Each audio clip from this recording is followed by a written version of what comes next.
Welcome back, everybody.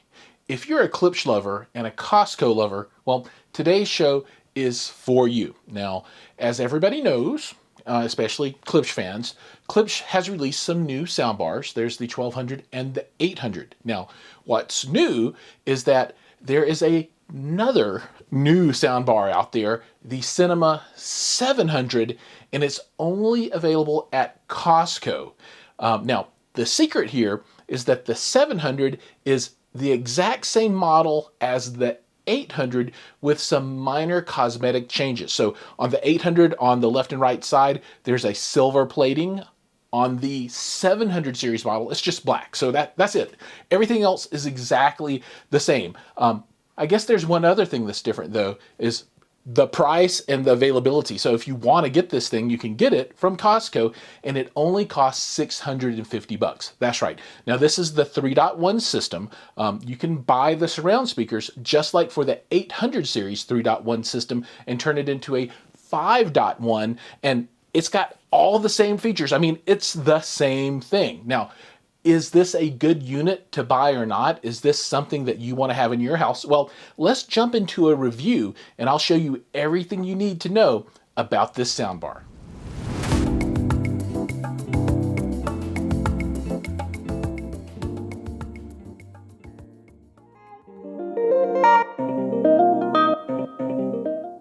Inside of the box, and it's a pretty big box, you're going to find the soundbar itself, the subwoofer, a bag containing assorted cables, so power cables, HDMI, etc., a mounting template, and brackets, so if you want to mount this directly to the wall, you've got what you need, along with the remote control. Now, not included in the box, but something you'll want is the app, and you'll want to download this and install this on your mobile device. Moving on to the soundbar itself, you'll notice that this is a 48-inch wide soundbar, well fit to a 55-inch television. It's a 3.1 system, meaning that you've got the soundbar and a 10-inch wireless subwoofer. The subwoofer does include an RCA in and out. On the front of the soundbar, you'll find 3 1-inch soft dome tweeters, and these are mounted to Tractrix horns, 90 degree by 90 degree. There are 4 mid-ranges. Now, 2 of them are dedicated to the center channel and the other 2 to the left and right, and these are 3-inch oval mid-ranges. The subwoofer is a bass reflex design and it is slot ported. The subwoofer is also downward firing. On the side of the soundbar are wood end caps. Now these are removable so that you can change colors. It comes with 2 different colors. Flipping around to the back of the system, let's talk about the guts. So there's a total system power of 800 watts. Now, I don't know what the breakdown between the subwoofer and this is, so I assume that there's some mix between the two and it all adds up to be about 800, but that split isn't clear. Frequency response is 28 to 20,000 kilohertz. Inputs include HDMI eARC, 2 other HDMI inputs. You can use Bluetooth, 3.5 millimeter analog, and there's optical digital in. So now that you know the speeds and feeds of the unit, let's get into our experience with the box, right? So to start with, this thing comes in a big box, right? I mean, it's the traditional, I don't know, it's like a big humongous side with a tall part that sticks out because, you know, those are the 2 pieces of a soundbar. Now, my system is the 3.1 system, meaning it doesn't have the satellite surround, so it's just the subwoofer and the soundbar, which is left, right, and center. But getting out of the box was not that hard. There's a lot of styrofoam, it's a lot of packaging, but I appreciate that because it keeps it nice and safe. Also inside of the box, you'll find all the cables that you need, power, HDMI, remote control, as well as a mounting template and mounting brackets if you want to mount the soundbar to the wall. And I think a lot of people are doing that just to get stuff off of their, you know, dressers. And, the credenzas and TV stands, and so yeah. I think that's a good idea. However, you know, how we had it set up, we basically just put it on top of a dresser and listen to it that way. Yeah, our test room was actually the master bedroom in my home. And I think you'll find a lot of people using this in smaller rooms. I think the 1200 is gonna go for your big media rooms, and this 800 series is gonna be for bedrooms, offices, and that kind of thing. Now, you can mount it to the wall, you can set it on your piece of furniture, or if you've got a television mount, you can buy an additional third-party mount that will let you hang this from the bottom of the television or mount it on top of a TV. And now we have this big argument. Is it possible or reasonable to take a soundbar and mount above a television?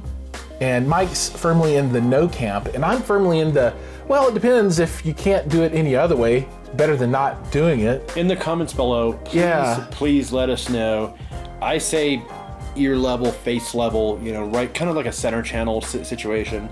He seems to think you could do this anywhere. So just let us know who's right, who's wrong, or maybe we're both wrong. Okay, I've got to clarify. It's better to do what you said, but I think in a pinch, when you need to, put it where you got to, right? I think we might both be right, but no, we can't both be right.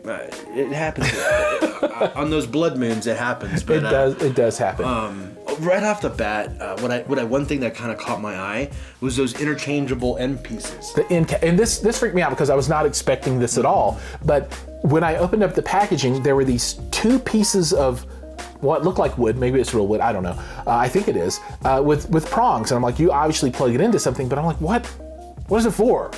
And then it dawned on me, they have black ones, dark colored, like a dark walnut, and then a more brown color end cap, and they're interchangeable. So you can make it match your decor. Absolutely. I didn't expect that. And one thing I've noticed online, there's been a lot of hoopla about the app not being very intuitive. Now, I had a trouble with my Cinema 600, but up until recently, it looks like they've made a lot of updates to their app to the point where you can really get connected and control your app a lot more, I'd say, user-friendly. Because before it would just like say, hey, we recognize that you have a Cinema 600. Yeah. But when we plugged yours in, it was... So let's step through that for a second. Yeah. So we'll go through the install. I elected to set this right on top of my piece of furniture, and you can see that in the photos. I used a NVIDIA Shield, the new version, but the low end, the one that looks like a tube. It's like a small Pringles can, I guess, as a source. That plugged into the television, and then it was HDMI ARC out of the TV into the Klipsch soundbar. So basically, for the soundbar, there's the one HDMI cable and power, and that's it. It was super, super easy. Plugged it in, good to go. Now, took the subwoofer and put it behind a piece of furniture, a big mirror in the room, plugged it in, and as soon as we powered both pieces up, the subwoofer synced immediately, right? So no problem at all.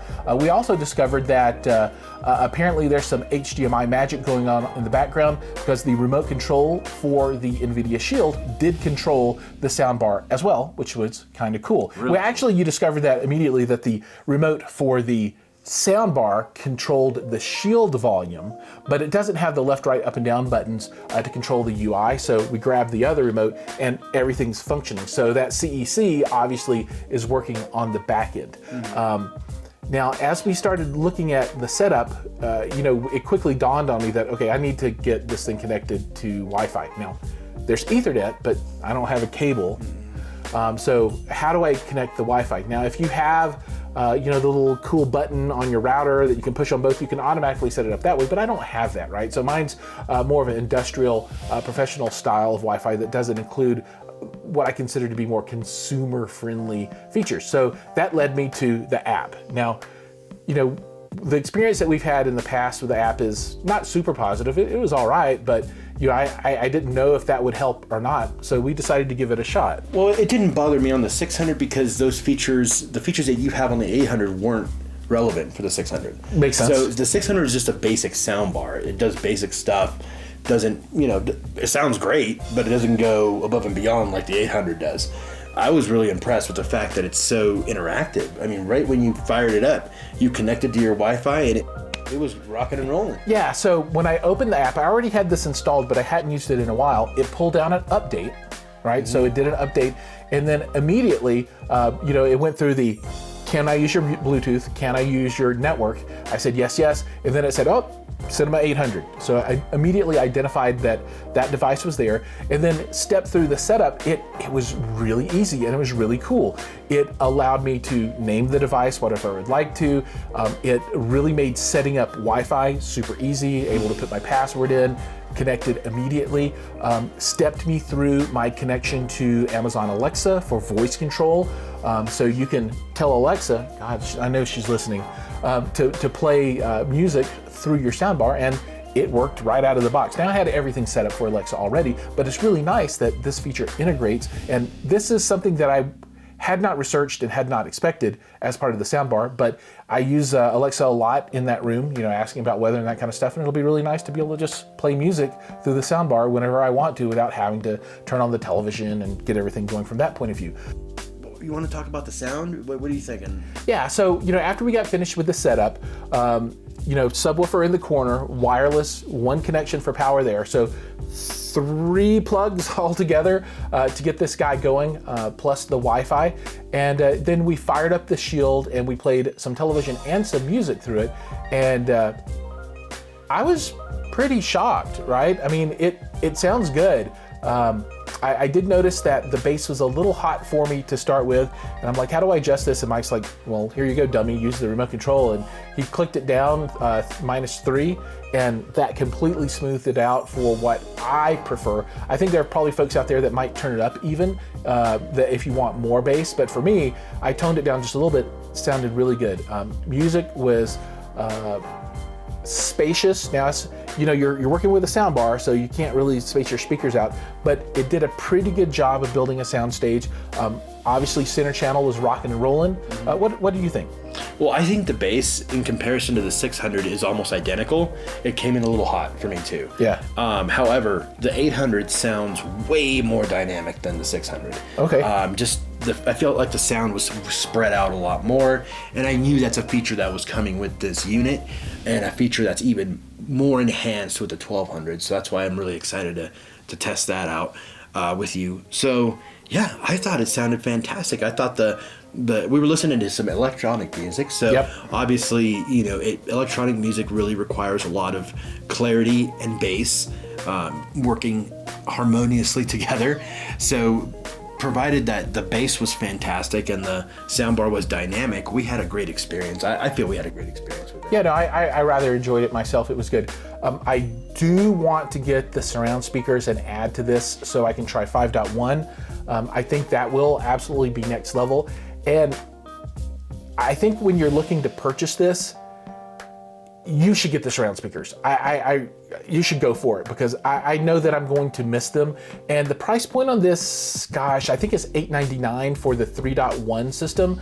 So you're not talking a huge amount of money. So you get a very competent soundbar, sounds good. Subwoofer, 10-inch slot ported, has all the output that I want in my small room. Now, I wouldn't consider that to be enough bass for a home theater, right? And you're obviously not going to get into that subterranean range with it, but it's competent for what it needs to do. And I will be very happy to watch television, listen to music in this room on the system.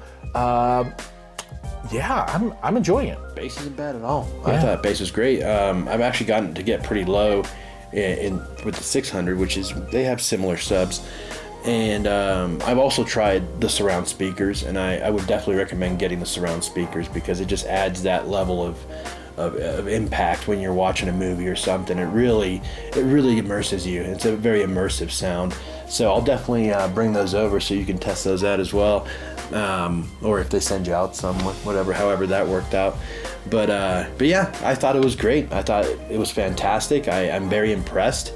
I think Klipsch is on the right track with soundbars, and I think moving forward, it's a very forward thinking technology where they can continuously add stuff to the app and updates and things like that to make it even better. Yeah. So final word on this guy for me. So you're looking at the 800 in context of itself and its big brother, the 1200. The 1200 does include the bouncy speakers. I would like to have seen those bouncy speakers on the 800 as well. I know it's a smaller form factor, but some people are going to have smaller rooms with smaller televisions and will still want that bouncy speaker. It's nice that it does the Atmos decoding, but it would be cool to have this. So, and that's my only knock on the system, is the lack of inclusion of those speakers in this particular unit. If you've got a bigger TV, the 1200 is gonna take care of that, and you'll be good to go. Sound was great. Setup was super easy. App was very convenient and useful, so I give it a thumbs up, and I'm happy to recommend this for anybody to use in any of their smaller rooms. Same here. Thumbs up. Great job, Klipsch. Keep up the good work, and We'll see you next time. Yeah, so make sure to check out our Patreon. You can find Mike's at Audio Architects and mine's at Home Theater Fanatics. Make sure to like and subscribe, ring the bell so that you'll be notified when new content drops. Please, like we asked before, let us know what you think about mounting this soundbar. Could you go above the TV or does it have to be below? I'm curious to see what everybody else has to say. And I guess with that, as always, we'll see you guys in the next video.